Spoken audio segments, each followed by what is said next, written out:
tonight. I'm going to be talking to you about this, how we can uncover product treasure with strategy maps. When I first talked to John about this as a subject, I was like, I'll probably have 10, 15 minutes of material to get through. Started thinking about the ways I've used this tool, the ways that the tool's been used in the industry to uncover incredible product value. And I was like, damn, this is going to be tough to boil down. So I've done my best to boil down to half an hour, what I think is a super, super helpful tool, hopefully with some examples that will resonate with you. If you'd like to chat about how this could be used maybe more in your industry, do catch me afterwards and I'll have a bit of a chat.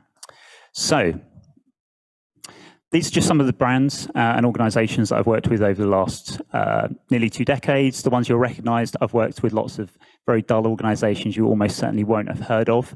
I've been doing this since 2005. That was when I graduated university, got my first proper design job.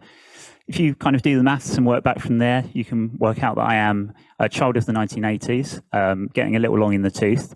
I am a relic of the 1980s, if you like. So is this. Not those guys, but does anyone else recognize this at all? Anyone at all? No? John?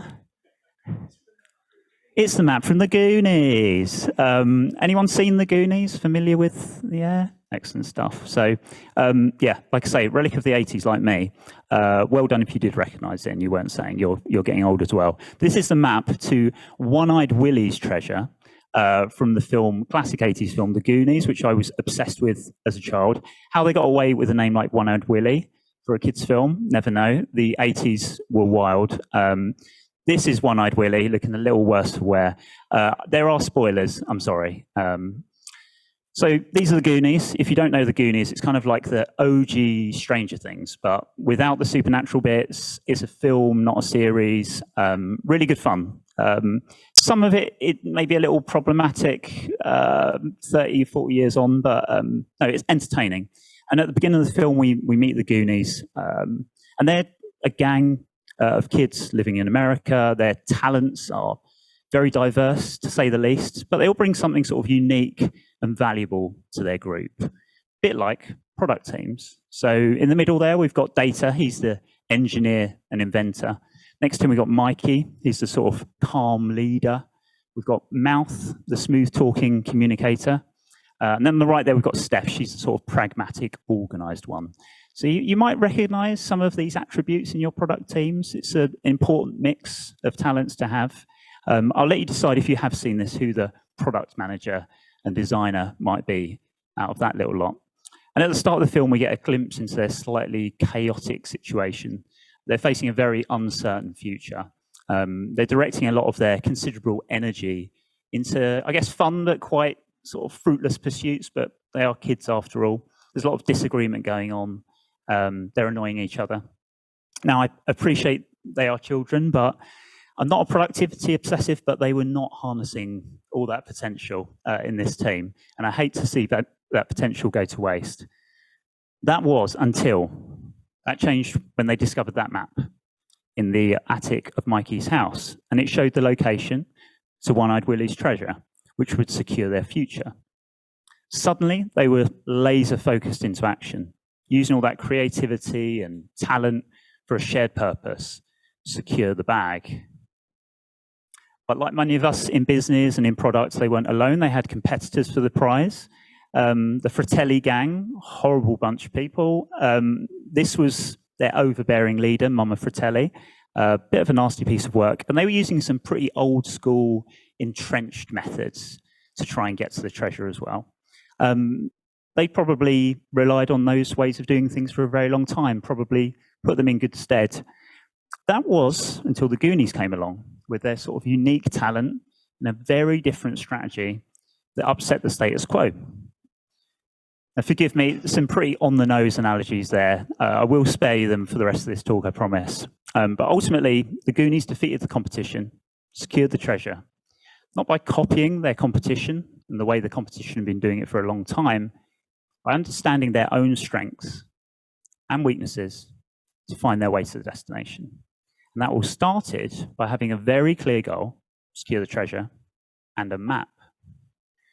So if we were to compare the Fratellis and the Goonies as product teams, I know which one I'd rather be on. And tonight we're going to focus on these two attributes of the Goonies, but also of good product teams that I think are super, super valuable. So I'm a big fan of maps. Maps really galvanize teams, whether you're heading out on a hike, trying to find that treasure, or just trying to uncover pain points for your product. They lift the fog of uncertainty and create a shared understanding of the terrain we're working with. And they allow us to explore the many ways we or the competition could get to the destination. Probably recognize a whole bunch of these, and product teams use these regularly. They allow us to kind of give sense, give shape to things that can be super, super complex. Allow us to kind of zoom out and get a clearer view of the world we're delivering for. And of course, product roadmaps are a big part of that as well. Imagine trying to describe a whole bunch of this stuff, just verbalized, just in words. These are incredible. So a picture, in this case, a map, worth 1,000 words. And whenever someone's in the process of like describing a concept to me that's starting to feel a bit complex, I'm struggling to hold all the parts of it in my head, I just think of this acronym, just fucking draw it. And if there's one subject that's too many, often vague, often contradictory words to describe something, it's business strategy. I think a lot of us struggle to understand what it is as a concept, let alone understand the strategies of the companies we work for. If I was attempting to kind of boil strategy down to a pithy statement, this is the one that I tend to gravitate towards. So that strategy is what you invest in, and more importantly, what you actively don't invest in to reach your goals. And I've emphasized that because very often not investing in something feels like a trade-off that's got negative connotations. But actually choosing to actively not invest in a certain area is so key to good strategy. And we'll get into why. The reality is that resources are limited in every organization we work in. Trade-offs need to be made. Copying someone else is not a good business strategy typically. Appreciate this still might feel a little vague, but we are going to make it practical. So for me, the best way to grasp strategy and to grasp an organization's strategy is to map it by mapping what are known as strategic activities. And these are the ways that a business strategy plays out for people, customers in the real world. My favorite technique is from this book called Blue Ocean Strategy. If you take nothing else away from me being up here for half an hour or more tonight, other than this is a great book and you should order it and read it, then I'll be very happy. It's my favorite book on strategy for sure. Definitely for me has the most kind of creative approach to understanding strategy. Fantastic examples, great tools, super, super practical. So yeah, well worth checking out. We are going to be looking at, like I say, a tool from this tonight. So just to explain a bit about blue oceans, what they mean in the business sense. So according to the authors, there are two types of worlds of business out there. We have what are known as red oceans and blue oceans. Red oceans, to be honest, are where most of us, most of our businesses we work for tend to be hanging around. They tend to be markets with a lot of competition, a bit overcrowded. We all know what it's like when we're building a great product, but then there's lots of other people doing that same product. We might be tempted to copy how they're doing things. It's hard to stand out. And that can be a bit of a race to the bottom. Very often, organizations in red oceans are all investing in the same things at the same rate, and it's hard to break out of that. Where we ideally want to be moving towards are these blue ocean spaces, these uncontested spaces where we've rethought what's important in that industry by looking again at what really is worth investment, and can we invest somewhere else? Can we bring something new to the arena? And ultimately, it's about making the competition irrelevant, for the short term at least. So, yeah, we all want to be over here. A lot of us are here. I think there's a nice middle ground, and we're going to explore some of that tonight. So the best way to grasp this is with examples, and I'm going to run through some today. I haven't got time to look at a whole bunch of different examples of different industries, so I'd highly recommend checking out the examples on the Blue Ocean Strategy website. A lot of the examples you'll find are sort of in the retail, physical and hospitality sectors. Really interesting, but there are some really strong ones in digital as well. If you're interested in understanding how this applies to your industry, just like Google, name of your industry, Blue Ocean Strategy, Strategy Canvas, and you'll find lots of great stuff. The thing I like about the approach that we're going to run through is very often when there's these breakthrough product ideas, breakthrough product companies, it feels like it's the result of some spark of genius. Blue Ocean Strategy and some of the process we're going to look like tonight brings a more sort of systematic approach to unlocking that product treasure that I find really kind of inspiring and accessible. So like I say, there's a whole bunch of tools in there. We only have time tonight to look at one in detail, which for me is kind of the killer tool in the toolkit, which is the strategy canvas. So there's a few uses for this that we're going to run through. First thing is it really forces you to understand what really matters to customers in your industry. What makes them choose your product over another? What are people investing in from a business perspective to differentiate themselves? And then it's kind of the main selling point from the book, which is using this canvas to spot those new opportunities to create brand new value by creating these blue oceans. And then actually the third one, I think, is the sneaky, kind of almost more valuable way of using the canvas for most of us, which is to communicate an existing strategy much more clearly. I think the vagaries of strategy is a real problem, and this can really help us get through that. So first one we're going to look at is how strategy canvas is used to uncover blue oceans. Now, you may work in what you consider a kind of red ocean industry. Maybe it feels like you've got tons of competition breathing down your neck. You're doing similar things. Maybe you have been thinking, I think we could be doing things a bit differently. There might be untapped potential in this market. I've got an idea. I want to help prove it. This could get you started by asking some important questions. So there's 4 steps we go through. First of those is to identify the competition in the marketplace. We're going to do that using an example from banking. Now, I want you to all get in your sort of time machine, go back 10 years to how retail banking was kind of positioning itself, the things that it was investing in at that point. And what we're going to do is we're going to map a whole industry. It was definitely a bit of a red ocean 10 years ago, kind of still is in the high street space, and look at the things that they have been investing in for the longest time. Then we're going to compare that to Monzo's approach, which hopefully a lot of you are familiar with banking, but also familiar with Monzo. I am going to explain a bit more about them. So once we know what industry space we want to understand more about and kind of interrogate, we then need to list out what are known as strategic activities. So these are the factors that an organization in this industry can invest in.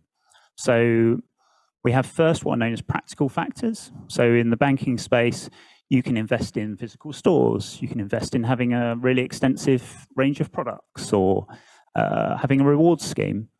And these are the factors that people will choose you over the competition based on. Important thing to note, no organization can invest in all of these things equally. You can't be at the top for everything. It's just not possible. So those trade-offs are super important, and we'll see how those play out in a moment. Hopefully, if you're doing this mapping exercise for your own industry, you kind of know what a bunch of these factors might be. But I'm always an advocate of doing more research. So getting out there, validating this with customers, super important as always. So we've looked at practical factors. There's then what are known as emotional and social factors.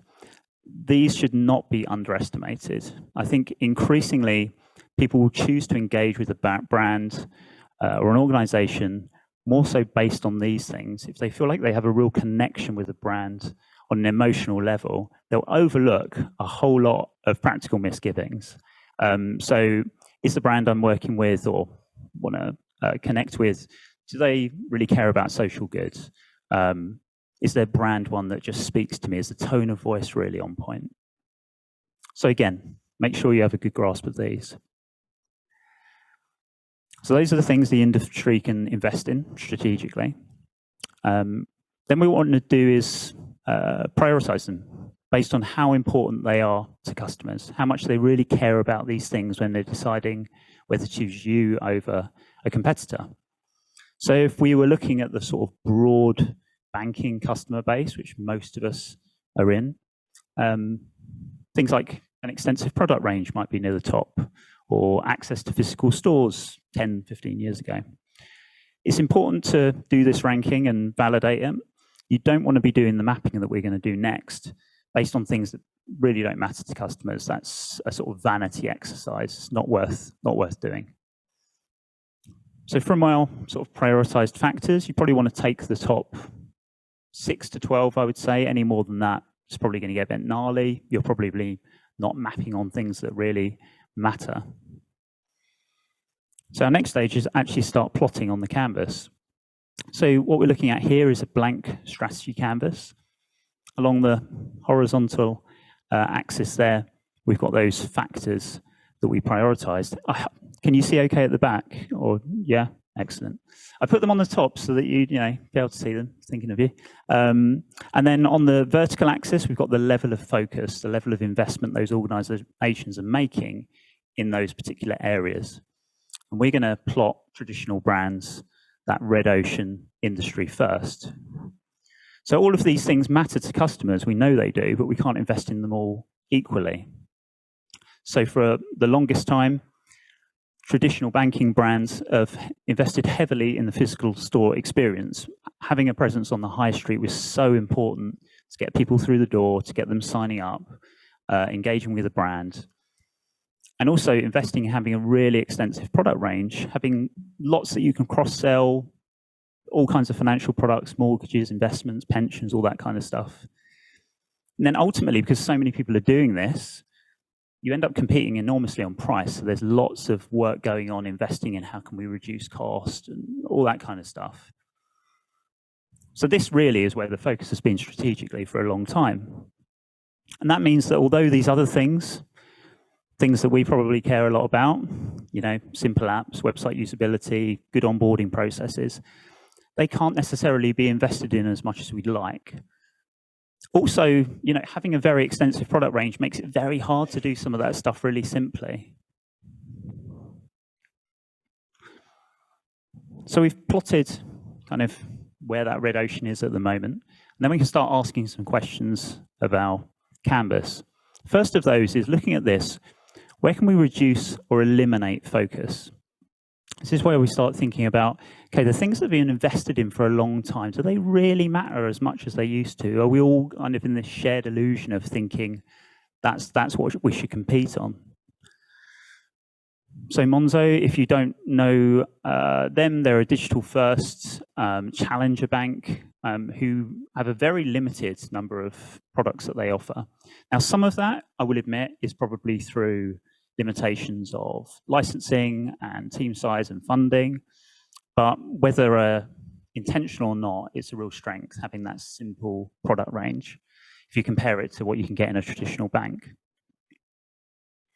So if we then compare Monzo's level of focus, strategic investment, much, much lower in these areas, a conscious decision to not invest in physical stores, something that was a no-brainer, just a given for a very long time. And Monzo started questioning that. And what this allows us to do, this lower investment here, is we can put that effort, that cost that we've saved into other things that we think are an opportunity and a bigger priority. So the second question we can ask is, where can we increase focus in the things that matter to customers in areas that maybe it hasn't been focused on for a while? How can we bring new value? So you can see that by having a very simple product range, not trying to do everything for everyone, that allows us to have like super simple website. The app is much easier to kind of get a handle on. You're only trying to build it for 1 or 2 financial products. And obviously there was a conscious decision to invest enormously in a really talented digital team that could create that onboarding experience that Monzo is so famous for. So much bigger investment here as a result of reducing investment here. I don't know if you're all familiar with them as a brand, but yeah, the sort of positioning and proposition, the tone of voice can be so simple and so direct. And it's so refreshing because they're not trying to do everything for everyone. and some examples over there of that amazing onboarding experience that's become the kind of gold standard. If you work in financial services like I do, everyone wants to do that, and it's like, no, I know, because of these other limitations, we can't always do these things. The final thing we can ask is, yeah, we've kind of rebalanced where value can be delivered in this industry, but where can we bring something completely new? Where can we create new value where it wasn't before? And this is a really interesting question to ask. And this is looking at other industries and saying, well, what do people value in other industries? What performs really well? What gets people to engage with a brand that maybe is not being done in our industry at all? How can we bring that to our strategy? And for Monzo, bringing community was that element, that sort of blue ocean shift. No one had done this before they came along. Monzo's community forums allowed you to interact with product teams, with developers, with financial experts at Monzo in a way we'd never seen before, talking to other customers. I mean, I don't know about you, none of my high street banks that I was working with were kind of talking to me like this. So really new space to move into and really engaging. And then, of course, the famous sort of neon card, which was a bit of a flex early doors, having one of those. You know, and even now, if you see someone with a Monzo card at the bar, it's like, yeah, in the gang. And this was a real engine of growth for Monzo, this kind of community aspect. And the friends element of Monzo, if you're a customer, you'll know they do this really well, execute it so well in their product, has just been such a core part of their offering for so long. So that community piece has not been done before. So hopefully that's a good example of how an organization like Monzo can look at prevailing investments, prevailing strategies and go, okay, how can we really change the level of focus here and deliver new value in a new way? But blue oceans don't stay blue for long, unfortunately. And of course, there's going to be people kind of nipping at their heels when they're doing something great. Monzo actually weren't like the first, but probably started kind of crossing the chasm first. So they have competitors, the likes of Revolut, Starling Bank. You probably know a bunch of these brands. So they're now kind of working in a bit of a niche of people who are interested in challenger banks, and that's a slightly different audience to the kind of broad population who are interested in banking. And maybe you work in an industry where you are more of a niche player, maybe going after a certain market. So it's very, very important that we map for that segment as well. It's really good to have that broad look, but things can really change when you're dealing with a particular customer. So back to those factors that we looked at earlier. When we're looking at the broad population who are into banking, it might be something like this. But then when we're thinking about a customer segment, things can get a little reordered, priorities can shift. We might actually find that some new factors emerge that were just not on the radar at all previously. So maybe the kind of audience that are interested in challenger banks, things like trading and crypto, if that's your thing, you might want that as a consideration for you when you're deciding which brand to go with. Some people are just dead into hype, right? They want to be the first one using the new brand, playing with new features. So on an emotional level, that's a factor that might come onto your radar that's not been there before. Things that were maybe a little lower down when we were looking at the general population, maybe start to bubble up a little more. Maybe people who are interested in challenger banks are way more into connecting with the branding, right? The look and feel, the tone of voice, that kind of stuff. Maybe they care a little bit more about the investments their bank make from an environmental perspective and social good. So things can really change. So our top factors that we plot against change as well. And we're not going to go into detail here, but you can see how going from a broad mapping to a more specific one, we've got a lot more parity. It's starting to get a little red oceany out there, but there are still differences, particularly in things like tone of voice. There was a recent ESG report that came out showing that Monzo outperformed other challengers as far as their environmental commitments and social good, and for a lot of people that really matters.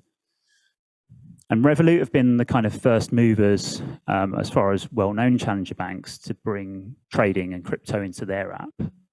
So it'll be interesting to see what moves happen next. So we've seen that the strategy canvas is great for kind of exploring these blue ocean ideas, seeing what the art of the possible is if we're reinvesting.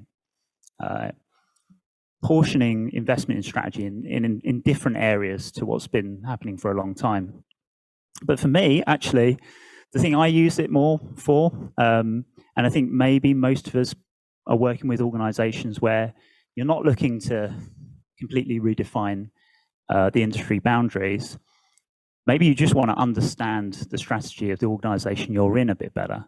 And there can be a lot of dysfunctions in product and product teams when we don't have a good grasp of the strategy we're working with. For me, vague business strategy results in weak product decision making and unhappy product teams a lot of the time as well. Business strategy is often wrapped up in vague vision statements and lofty jargon-filled reports. It's often expressed as a goal or a plan, not really a strategy. And the irony is that a lot of organizations with really poorly articulated strategy, they accuse product teams of this, which just grinds my gears. It's like, how are we supposed to think strategically if we don't really have a good understanding of what the strategy is? John Cutler, some of you probably follow him on Twitter, might know his stuff. If you're not following him while Twitter's still a thing, definitely worth following him on there. This is an extract from a longer piece that he put on Twitter recently, where he says the strategic thinkers in your company are wondering if there is a corporate strategy. They see plans and priorities and they know that's not a strategy. And then he lists out some sort of side effects on our teams. Some people are trying to fill what they see as the void. And for me, this is one of the biggest issues. We kind of go into, when there's an absence of strategy, we go into this sort of Me Too mode, looking at our competitors for what they're doing, let them drive our roadmap. Such a bad place to be. Some people are checking out, some are in blame mode, some are leaving. An absence of a clear strategy can have some serious impact on our culture and the health of our teams. And in that frustration, I see a lot of teams, and I've been guilty of this myself, trying to jump to that influencing bit, right? Trying to fill the void. No one seems to have a handle on strategy. We want to do that. It's not ended well for me when I've tried to do that. I don't know about you. For me, I think it makes more sense to try and sort of grasp the nettle and say, look, let's try and get a better grasp on the strategy is here. Let's try and bring it to life because we're suffering because of it. And when you clearly understand the strategy that you are delivering product against, you can start delivering effectively, right? Be more focused, deliver more value, be less scattergun in your approach. And for me, delivery is the best way to build trust. Like, deliver well, deliver against the strategy, and you will start getting that influence eventually. So when it comes to clarifying business strategy using something like the strategy canvas, I think one of the first thing that it's great for is improving those relationships, particularly if it's a little frosty with business stakeholders. So like I say, reach out, sort of grasp the nettle, say, look, we're going to try and get a handle on this.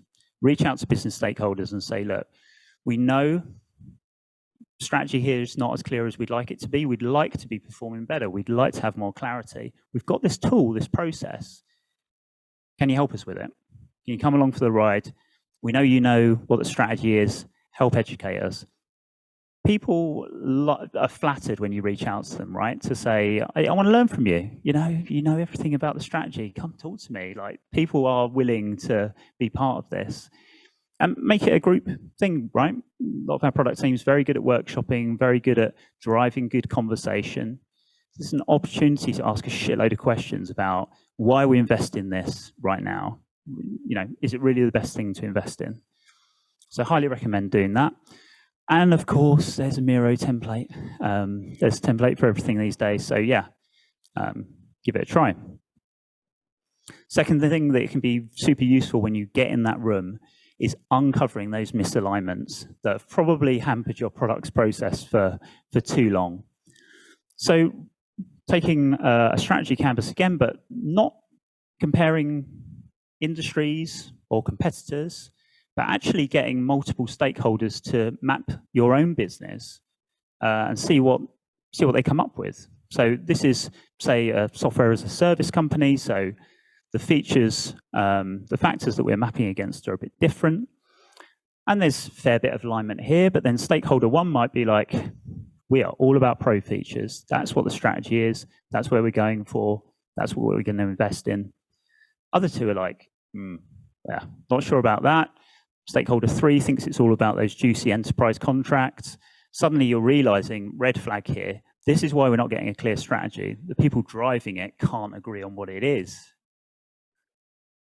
So this is a great opportunity to turn those red flags into a research opportunity. I'm always up for more research. I think, you can really, whenever you get a chance to question assumptions and talk to customers is great. There's no opportunity like being in a room with some stakeholders who really care about the success of their business and they can't agree. You're going, look, we've got some great researchers in our team. Let us sort it out for you. We're going to speak to customers and we'll help get this alignment and break that deadlock. So the third thing you can do, and this is where I use this most often, it's not necessarily about these massive blue ocean shifts. It's about starting to unpick, okay, where is there little bits of opportunity? Where are we a little bit different that if we accelerated that, if we invested in it a little bit more, we could really start to make our product stand out? So going back to our banking example, this is the sort of industry, where they're investing. And we might be here somewhere. Actually, through this process and through asking lots of good questions, we might see, okay, yep, we're in the extensive product range, lots of physical stores place, but actually we play really well when it comes to customer service and friendliness. That's our USP.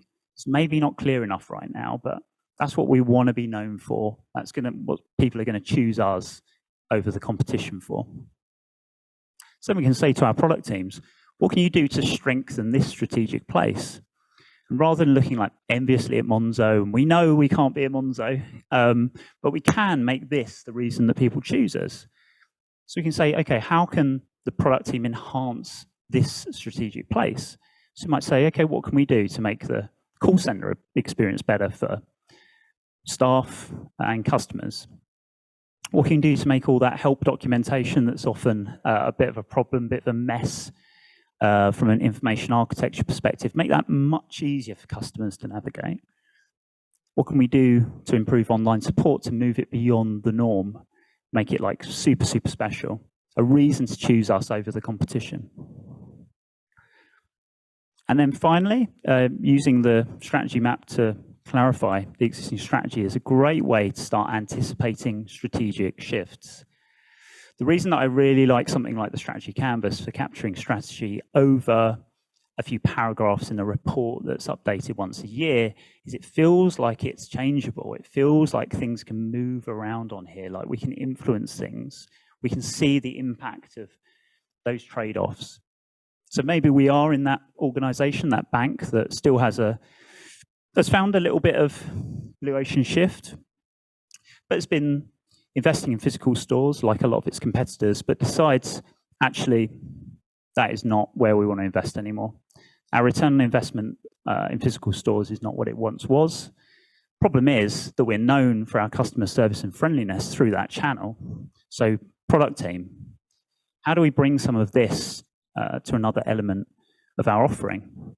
We might say, okay, a lot of that money that we're going to save from physical stores not being so important, can we now start driving that investment into upskilling our digital teams, really getting the simplicity of our app, something that we're known for, maybe bringing something completely new to the arena like Monzo did and saying, through virtual banking or pop-up banks, something like that. So hopefully you've seen the two main ways that the strategy canvas can be super, super helpful. Number one, for exploring that untapped blue ocean opportunity that might well be out there in your industry, but also just for getting a better grasp on the strategies that we are delivering products around to make our teams more effective, happier, and have more impact. And for me, the best way to get started is to play with this, right? Play with the canvas. Highly recommend sort of go back to your teams, run an activity where you choose an industry other than yours to start with, maybe one that you all sort of feel like you know quite well. Take a couple of hours, go, look, let's list out those practical, emotional, social factors. Let's do this mapping together. Let's get confident with it. You might spot some like killer product ideas in the process as well, right? So I hope today has helped you see some practical ways to get on your own journey, like the Goonies, to some serious product treasure. And if you're interested in these kind of practical ways of bringing business and strategy to life, as John mentioned, I run a side project called Designers in Business. It's a newsletter and podcast that really tries to simplify these concepts for product and design people. So yeah, check that out and sign up. Thank you very much for listening.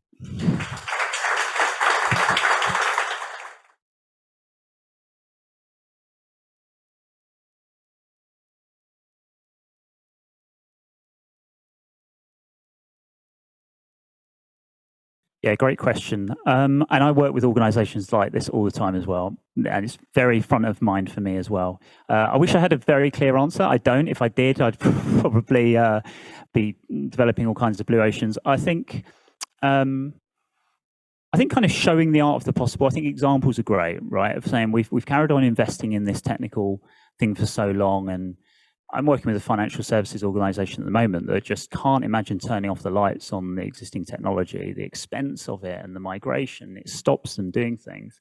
But when you say to them, the question I ask is, can you imagine someone in the next 10 years in your industry really changing things, disrupting it, and showing examples of how that's happened and the outcomes of it? Just kind of is a bit of a shot in the arm. I think, yeah, kind of showing that it is possible for companies to do it. Plenty have. You know, Salesforce came into an arena that was like all about hardware, big kind of legacy systems, big long contracts for CRM. Then someone came along like Salesforce and just completely changed the architecture and everything. So kind of showing, look, you are under threat if you don't understand that, yeah, you might need to rethink that big investment. But yeah, I'll be honest, I don't have a like really clear, articulate answer for you. I know it's a real challenge.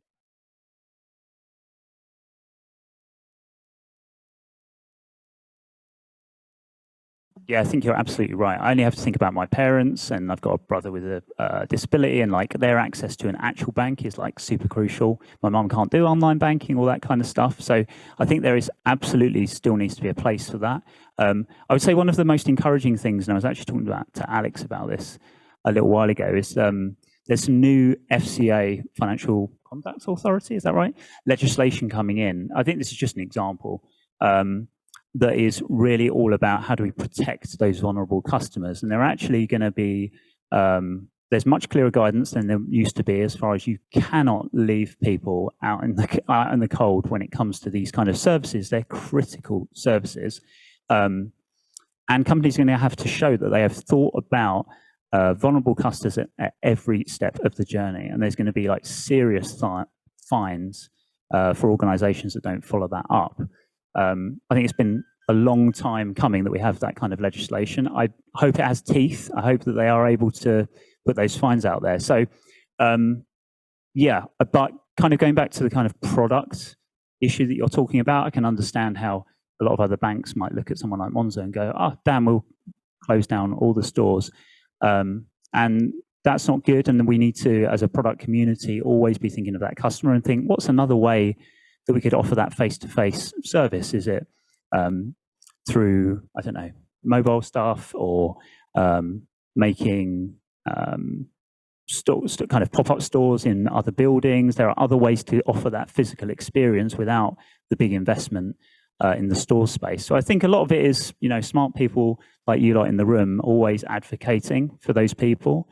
But I have a hope that the kind of legislation that we're seeing come through, the FCA is going to start to be the norm in other industries, so that we can't leave people behind.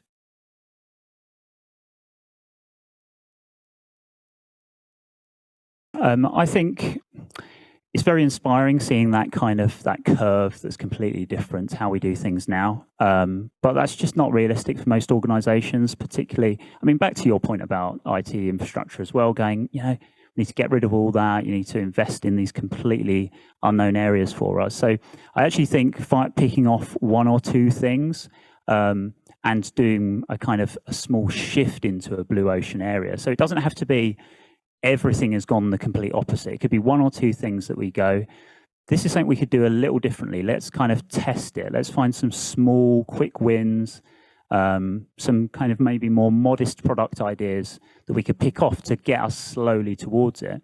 But obviously, like testing these ideas before you need to put together a big business case and all that kind of stuff. We have those tools in our tool set, right, of prototyping ideas, speaking to customers, starting to evidence it. So I think, good best practice helps, but I think honestly, most organizations, it's small little shifts towards little blue lakes rather than blue oceans, to be honest. So you have to be careful with how you sort of sell this in, because if I went to like one of my financial services companies and was like, let's go and do it like this, they'd be like, no, let's find some smaller, more achievable things that we can do, build that trust, and over time things can flip. But if you're if you're a product person who is in an industry and you think, okay, they're not interested in exploring this idea, they're too slow, they're not up for switching investment, there's routes for you to kind of take your idea out there, right? There's maybe not so much now, but there's been a lot of funding available with people who have got product ideas that maybe do things a little bit differently. So, hopefully inspire you to explore any ideas you might have if you're finding it's not an open door when it comes to new strategy.